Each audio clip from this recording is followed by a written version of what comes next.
আমি মাননীয়া রত্না দেবীর একটি আবেদন বলবো না, একটি চিঠি পেয়েছি। তিনি নতুন মুখ্যমন্ত্রীর কাছে পুনর্তদন্তের জন্য আমাকে একটা চিঠি দিয়েছেন।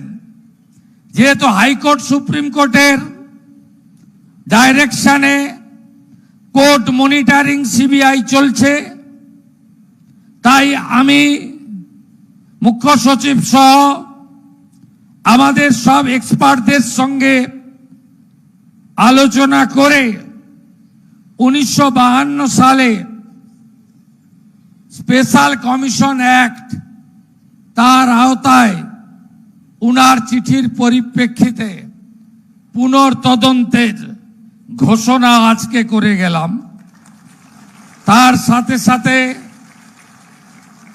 একটি জায়গাতে সিবিআই ইনভেস্টিগেশন করার স্কোপ নেই।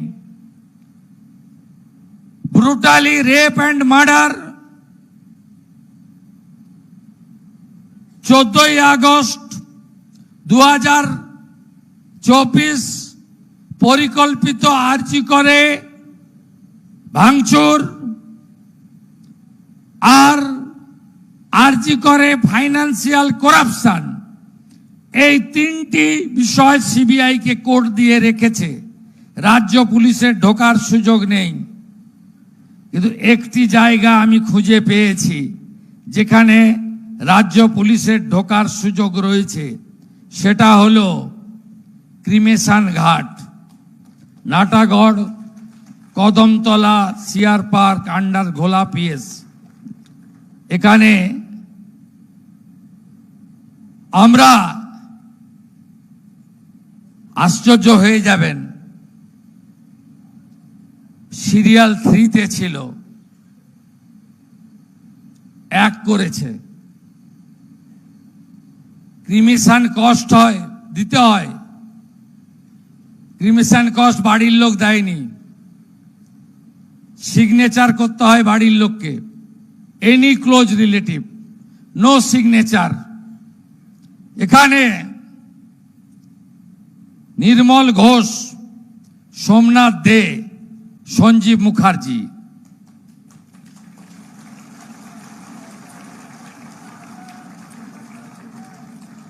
এই 3 জন এই কাণ্ড করেছেন। আমি সিপি আছে, সিপি ব্যারাকপুর হেয়ার, এটাতে সিবিআই নেই। Please start new case and take appropriate action.